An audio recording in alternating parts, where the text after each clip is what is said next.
I'm really excited for our next speaker. I'm excited for all of you, but I'm really excited for our next speaker. David Bornstein. If you don't read him, what are you doing? Seriously, what are you doing? I want you all to answer that. No, I don't. If you don't know him, he's the co-author of the Fixes column in the New York Times Opinionator section, and he explores and analyzes potential solutions to major social problems. That's sort of the analytical way of saying it. He's just awesome. He's just awesome at looking at something and trying to fix it, and it's really great. But what he's going to talk about today, which is pretty cool, is he's the co-founder of Solutions Journalism Network, which supports journalists who actually report on constructive responses to social problems. Yes, they're out there. I know, sometimes it's hard to believe. But they are out there, and David supports them, and he's going to share what that really means and why it's really important, and there's such a value to it. And I'm just very appreciative that he has taken this on, because I think it's really awesome to encourage journalists to do work in the social change arena. So thank you and welcome, David Bornstein.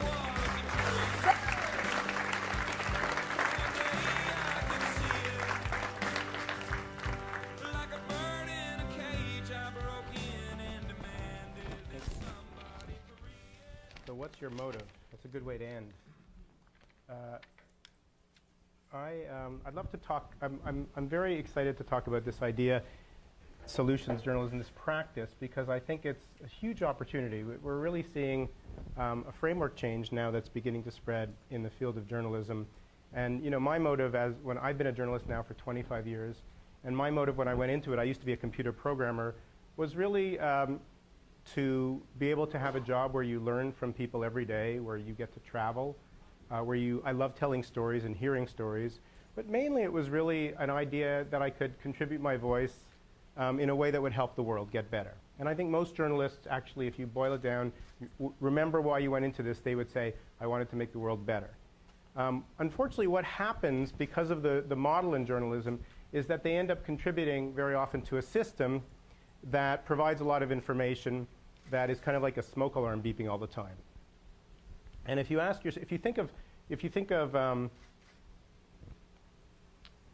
the effect of this, we now know, and I know you've all been listening to this, from the behavioral science and the neuroscience and this new understanding we're developing about ourselves, that in fact, if we give people a steady diet of watchdog sort of gloom and doom, we're actually going to shoot ourselves in the foot. We're going to reduce interest and engagement and optimism and all the things that are necessary to actually go out there and solve the problems that we're writing about.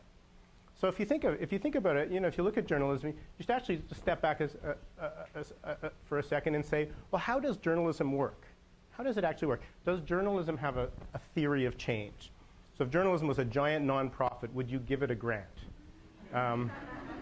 We hope it doesn't become a giant nonprofit. And the question is, so what's the theory of change? And if you look at what it does, and you say it's implicit theory of change, if you say, what does journalism do most of the time?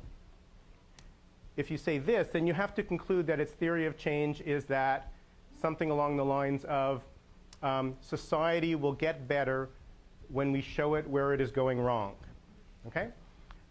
Chekhov's had a theory of change. The playwright Chekhov had a theory of change, which was people will get better when we show them what they are like. It's a very different theory of change. So if you think of that as a feedback system, and you look at other feedback systems like parenting, I have a 10-year-old son, it would sort of be like, my son will get better if I point out his shortcomings at breakfast every day. It's sort of like,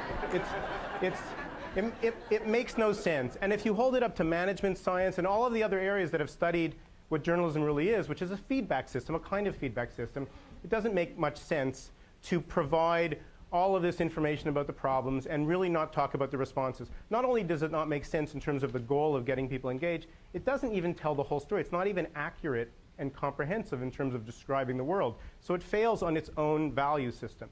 So if you think about that, if you look at what people really need to actually get engaged in information, if you raise awareness about problems, we now know that if you don't also raise a sense of what you can do about it, a sense of efficacy around those problems, you actually reduce people. You move them away from, you get them to sit on the couch and eat ice cream and watch Breaking Bad, not to roll up their sleeves and lobby Congress. we now know that actually people have to see these very specific things. They have to have a sense of possibilities. What's possible, bright spots, where are the ideas happening? They have to have a sense of really clear pathways, how-to steps. It has to be quite specific so that they can envision where they can place themselves. And there have to be aspirational pathways that are available to them that they can see, that are, and business magazines do this all the time. If you think of like all the names, fortune, money, success, there's no fast bankruptcy. It's all aspirational. And for a very simple reason, people buy those magazines because they want to be successful. They're not buying them to find out what's going wrong. They're buying them to find out what they can do. So you now have, a couple of years ago, more than 3 years ago, my hero in journalism, Tina Rosenberg, who, if you don't know her, you should. She's just an extraordinary human being, called me up and said, I have this idea for a column at the New York Times that will focus on solutions. Would you like to do it with me? And I was just like, I will do anything. So we sat together and we brainstormed and we came up with 10 reasons why this will work and this is important. And Tina had worked at the New York Times as an editorial writer for 10 years. So we were able to get a meeting with the head of the op-ed page. And we presented the idea to them. And basically, after 5 minutes, they said, sounds great, go do it. And the next 55 minutes of that 1 hour meeting were, and this is how little we're going to pay you to do it. But, true. But the interesting thing about this column is we started thinking, how are we going to do this in such a way that it's rigorous, that actually people take it seriously? It's not a one-year thing that they try out and it fails. And we thought the rigor had to be very, very key to it. And over time, we've developed a sort of methodology for doing this. And we had a kind of surprising thing that happened over the 3 years, which is that, this is a story, by the way, that I wrote a while back, looking at the issue of toxic stress, which is just how debilitating it is for children who have multiple adverse experiences in early childhood that are not mediated or supported by help by adults to deal with those experiences. There's all sorts of research now that shows that it's very, very predictive of all sorts of bad things, including cancer, diabetes, drug dependency, dropping out of school, all sorts of things. So you write a story about that and you think, well, that's a pretty depressing story. That's not going to be on the most emailed list. And in fact, it wouldn't be on the most emailed list if we actually did the normal journalistic thing, which is to describe the problem of toxic stress and then leave it up to you to figure out what to do about it. But in fact, there's lots of models that are emerging around the country about how to protect children from it in schools, in Head Start programs, in high schools, in elementary schools, things parents can do. So really the lead of that story is what is possible to do about this problem of toxic stress. And if you write a story like that, what happens is people spread them because you're increasing awareness, but you're also increasing a sense of efficacy, and people can tolerate that. They will share it. They will actually lean in much more to that problem. There's no reason why journalism doesn't do this all the time if the goal is to get people to lean into problems. And we've seen this over and over. Stories about children very often go viral, as you can imagine, because parents are interested. But stories about homelessness almost never go viral. But stories about how to solve homelessness do go viral. So do stories about how to help young girls in Africa develop networks that increase their power and so forth. So over time, Tina and I realized that there's a way to do these stories, not only that they're rigorous, these are wonky, nerdy stories. We use a ton of research to put them together, but that actually has teeth with the public and is considered serious journalism among people who call serious journalism serious journalism. So we thought, okay, well, what are the keys to this? The first thing is there has to be evidence that this is something that you can, my editor is always saying, what's the case for this? Why are you choosing this organization over this other dropout prevention organization? And, what's the case? Why this one? And we say, well, they only, it might be they have 3 randomized studies that show that they're really moving the needle. Or it might be they've only been doing it for 6 months, but they have something to show for it at this point, which is quite compelling. So you have to make a case for it, and the case should be built on results. And the other thing that's quite interesting is that when we thought about this over time, we realized we were writing these stories very much like popular, detective stories, whodunits. We actually came to call them howdunnits, And we modeled it really very much after these things. Now, if you think about what is a howdunnit? A howdunnit starts with the problem, and then the narrative is driven, which is really interesting, by the problem solving. How is Harry going to get out of this mess this time with Voldemort? How is the case going to be solved this week? If you watch CSI or House or any of these shows, it's always the same. They start with the problem, someone's sick, And then it's all this really interesting forensics about how the problem gets solved. If you think about social change, that's what we're doing every single day. How do we make sure that the kids with asthma don't end up in the emergency room once a week? How do we protect kids from toxic stress? How do you actually make a city move people into permanent supportive housing steadily, systematically, so that we don't have any homeless people? All these things are actually being done in pieces around the country. The how-tos are absolutely fascinating. So once we sort of developed this kind of methodology, people started coming to us from other news organizations and saying, wow, this is kind of interesting. Academics started assigning the columns. And we realized that actually this is a very simple practice. This is not rocket science. It's very much like a kind of investigative journalism or explanatory journalism. It's not a big movement. It's a practice. And there are simple tools and frameworks for doing this. And it strengthens journalism. It strengthens engagement with people. It dramatically enlarges the story landscape that you put in your newspaper. It makes it much more interesting. So Tina and I, with Courtney Martin, started this network. And we thought it would take us sort of a couple of years of just babbling to get partnerships with news organizations, because we thought there's so much defensiveness. News organizations are as defensive. The only other sort of work environment that's more defensive than a news organization is air traffic controllers. so it's not easy to change it. It's in a defensive. But at the same time, there's this great opportunity, because there is a huge crisis, and a crisis should never be wasted. There's an opportunity. People say when there's a crisis, the ideas that are on the ground get picked up. And one of these ideas is you can really drive your journalism, improve your journalism by doing this. So we thought we'll have a couple of news organizations begin to work with us. We have been overwhelmed in the last year. We literally started a year and a half ago with 3 people. Now we're at 10 people. And we have pretty much every news organization we've approached or has approached us wants to work with us. And we have this kind of tsunami of opportunity. And this is mostly legacy media. We decided to start with legacy media initially because that's sort of where the deep changes have to happen. These are some of our partners, but there's more than two dozen now. So this is, for an example, this is something we're doing with the Seattle Times, which is a 1-year series which we worked on together with them to look at solutions to public challenges in public education.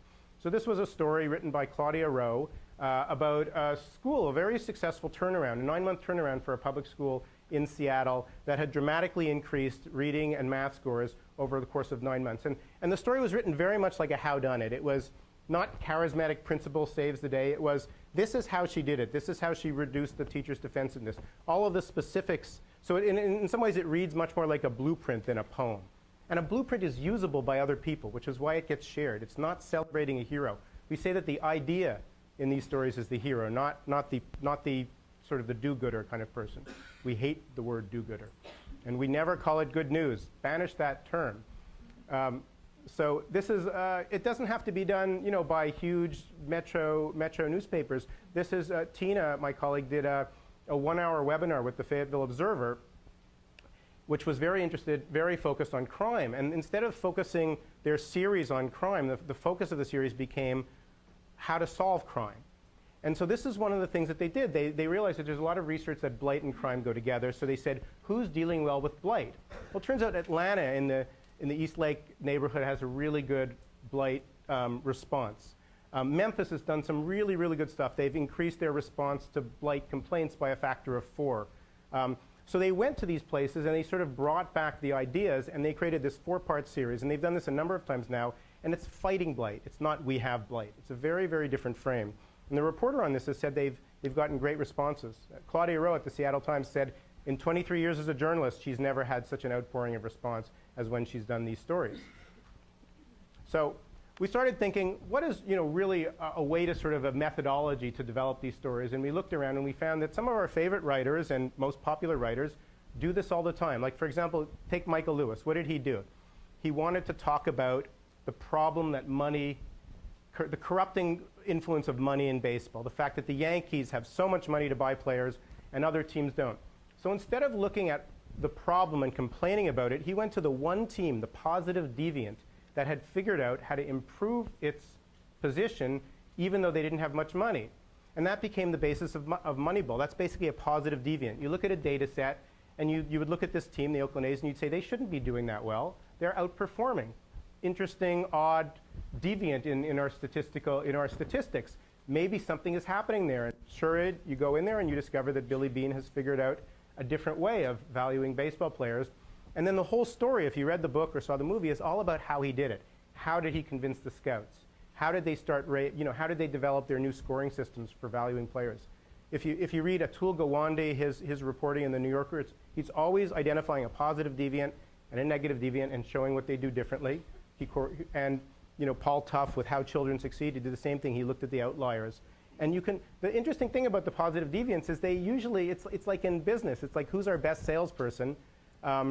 Let's find out what they're doing. The typical reflex in journalism with data is to find out where's the worst district for racial profiling, and let's write about them and slam it to them. And in some ways, it's this theory that, it's like, sunlight is the best disinfectant. Let's go kill the germs, without any thinking that there are these things called antibodies, and you might want to strengthen them too. That there's different ways, other ways of producing health than just being on the killing germs front. So out of this model, this positive deviant sort of analysis model, we developed a project with the Knight Foundation and the California Healthcare Foundation where we identify positive deviants from large data sets that the Institute for Health Metrics and Evaluation has. We identify these interesting places. Why? This is a map of changes in physical activity from 2000 to 2010 in the United States that was put out. Now if you look at the blue and purple over there, you'll see that Kentucky is dramatically outperforming the rest of the country when it comes to improving physical activity. When we actually went to Kentucky and we asked people, journalists there, why is this happening? Nobody knew. Well, that's a really great opportunity for an investigative piece. What is Kentucky doing that makes it blue and purple on this map where most everyone else is a different color? And that's the kind of opportunities that you have with this framework. So the one thing that's really important to stress, and it's very, very important for you guys, is that we don't mean good news. There are a lot of solutions journalism imposters out there, and if people start talking about them, the news organizations will get very allergic and they will walk out. And one of them is simply this idea that these are hero stories. I love Nancy Hughes' work, by the way. She's a brilliant, wonderful change maker. But if you write the story and frame it as a hero story, it's not, the hero is the idea, it's not the person. That's a feature story, it's a different thing. The other thing is these silver bullet stories, these one-off. This is a story about a soccer ball that will change the word that unfortunately appeared in the New York Times. This is another story, sorry about Tom's shoes. We did Jennifer, we did a column on them, and they're a bit overhyped. And they've gotten a lot of these kind of favor for friend columns that are very, very fluffy and uncritical. I do think that their intentions are great, but I think the model has issues. Think tank stories, what we should do with education. How to change education. And finally, the afterthought. We've done our 1 hour documentary showing how terrible things are. Go to our website now and what you can do about it. It's sort of left to the last minute. And finally, there's instant activists. I'll skip over that one. Crispy bacon. Heartwarming stories about nice things that people are doing to help people. Wonderful feature stories. These are Thanksgiving stories. These are not solutions journalism. And how come this doesn't work? Okay, so what's missing? And simply, really, what's missing from journalism now is this deep understanding of the adaptive responses that are all around the world. We're living in this sort of social renaissance. There's so many new ideas emerging around the world, responses to every problem. Some of them are terrible and they don't work. Some of them are fantastic. And they really need, we're in the lighting business, they really need the attention of journalism so that they can be scrutinized and they can grow if necessary. And historically in the 20th century, journalists thought that the big problem were secrets. We have to uncover secrets. And it's true, it's not just people doing terrible things that are hidden from view today. It's those adaptive responses. It's people doing remarkable things that are hidden from view. And the opportunity today is really profound to change the system to make that available to everybody. So thank you very much.